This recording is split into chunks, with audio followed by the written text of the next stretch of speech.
March is Women's History Month, and way back at the beginning of the month, I decided I wasn't going to do anything because nobody rushes down to the library for biographies on Eleanor Roosevelt or Mother Teresa unless they're doing a report.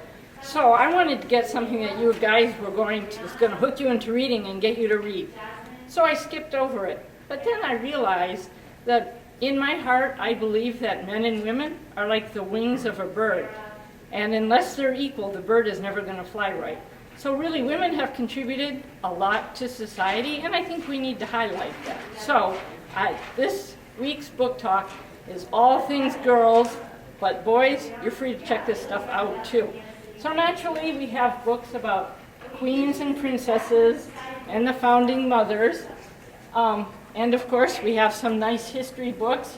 So women getting the right to vote, women around the world involved in the labor union, World War II, and women in sports. We have a bunch of books about that. How toys affect girls and girls affect toys. This Barbie book is fascinating. And then, of course, there are books about teenage girls in America just today. What's it like? So how about things about body image or fitting in? This Every Girl Tells a Story is a really cool book. One page for every girl, modern teenager, and what her life is like. There's bullies, there's bodies, there's advice from yourself as an older person. And then, of course, we do have the biographies. So we have the Wright brothers had a famous sister. Did you know that? And of course, there's Harper Lee, who just died last month. She wrote To Kill a Mockingbird. This book is brand new. If you get it, you'll be the first one to check it out.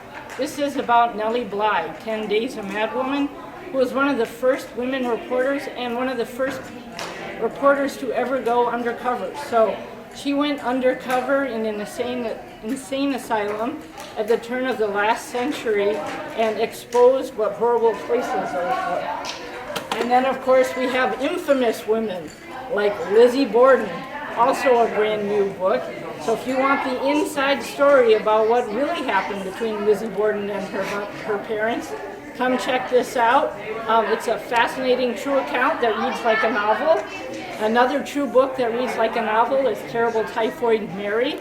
So this was the New York cook who refused to give up cooking and spread disease to hundreds and hundreds of people, also at the turn of the last century. So come down to the library, check out all of our books, and enjoy the last few days of Women's History Month.